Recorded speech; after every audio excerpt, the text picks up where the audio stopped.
Good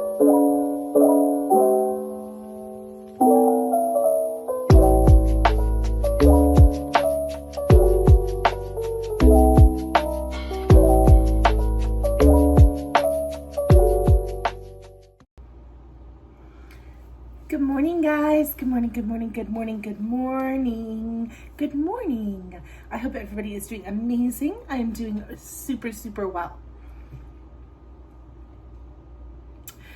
The 100th read drama has concluded. I finished Fonda Lee's The Jade City, and I am counting that as my 100th read of the year, and I gave it 4 solid stars. I will tell you, this book took me a solid week to read. Like 7+ full days of reading. There is a lot of world building in this book. It is, where to start? It is about a family at the core. It is also about a magic system based in Jade. And these people, the Kikanese people, are the ones who are green-boned, can wear jade, and their body does well with it. And it gives them powers, magical powers and abilities to like be extra strong and foresee things coming and perceive things and throw steel and just a bunch of different things. This jade, when they wear it, gives them magical abilities, if you would, or enhanced abilities to say the least. And it is about the family in power of the No Peak clan. The head of the No Peak clan, you have 2 brothers. The, oh my gosh, not the Peak, the Pillar, and the Horn. There's also someone called the Weatherman. He is like their uncle, or at least he was raised as such, because their grandfather was the former Pillar, and then their father was like this very strong soldier that was supposed to be the Pillar next, but unfortunately he passed away. And then you have these 2 brothers, Lan and Hito, or Hilo. I think it's Hito though. And they have a sister named Shay. And it is essentially about this family as well as about the Jade.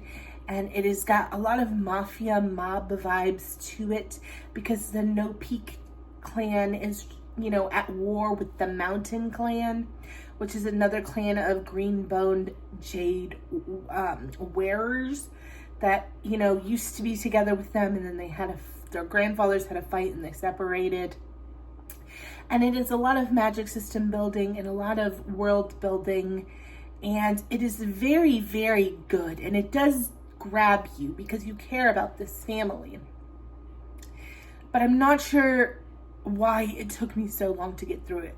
I would set it down, and unfortunately I just would not have like this really strong desire to pick it back up again. So I would like have to almost make myself pick it back up and be like, no, we're reading this, we're finishing this. I read 2 novellas in the time span it took me to read this book, because I was reading, I have it as a physical book, Jade City, and the novellas I just flipped through on Kindle Unlimited while I was laying in bed at night, which I am going to do a video on those novellas too, because they're for October and they're super fun, and I do want to talk about the ones that I've read so far. But Jade City just was a lot denser, a lot more chew to it. And I think I was just in the mood for something a little easier, funner, flip throughable. And so I was having to kind of force myself to read Jade City a little bit. I still gave it a 4 stars because it was very good. There was nothing wrong with the book. I enjoyed it immensely. And when I was reading it, I was flipping the pages and enjoying it. There was just something missing, just something small that I needed to like grab me. I don't know if I'm going to continue on with the series. I do have book 2, I believe it's called Jade War, on hold at the library. But they killed my favorite character, spoiler alert. they killed my favorite character at the end of Jade City. And he was probably the most likable and redeeming character to me in this book. I mean, I like Shay. I do like Shay. So I don't know. I haven't made up my mind. When the hold at the library comes up, that is probably when I will make up my mind as to whether or not I'm going to go ahead and continue on with this series. But if you like a lot of world building, I would say if you like, what could I compare it to as far as world building? My goodness gracious. A little bit like Poppy War. If you liked Poppy War and kind of the influences in Poppy War and that kind of thing, you will like this a lot. The writing style, all of that. If you liked Poppy War, you will like the Greenbone Saga, which is Jade City, Jade War, and then there's a third book that I cannot think of the name of it. But I gave it 4 stars. Poppy War was my 100th read about 2 years ago or so, and I believe I gave that 4 stars as well. I am not huge on the political dramas.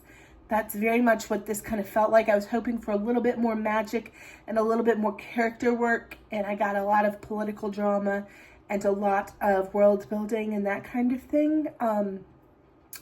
Also, and I don't normally say this, there may have been too many POVs for me in this one. I think there were 5. You had the 2 brothers, you have the cousin, you have Shay, you have Benno, or I think it's Benno. He is a guy who's trying to climb up the ranks who is not green-boned. So he is not supposed to be able to wear Jade, but he desires it strongly. He wants power. And so you have his POV. Is that all? If that's all, there's 5 POVs in this book. And it did at certain times feel like too many. I would be really into someone's story or someone's POV, and then it would switch and I'd have to be like, wait, who's talking? Okay, I know where we're at. That kind of thing. So yeah, 4 stars for Jade City by Fonda Lee from me. I greatly enjoyed it. It was very good at world building, very good at magic system building. Character work was just, left just a little something lacking for me. I wanted to care about these characters a little bit more. And once again, I think that atoned to too many POVs. It's very, very difficult in a smaller novel. These novels aren't giant.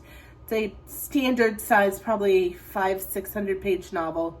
It's very difficult in a novel that size to carry 5 POVs and make you care about all of those characters. Yes, Brandon Sanderson can have 5 POVs in a book.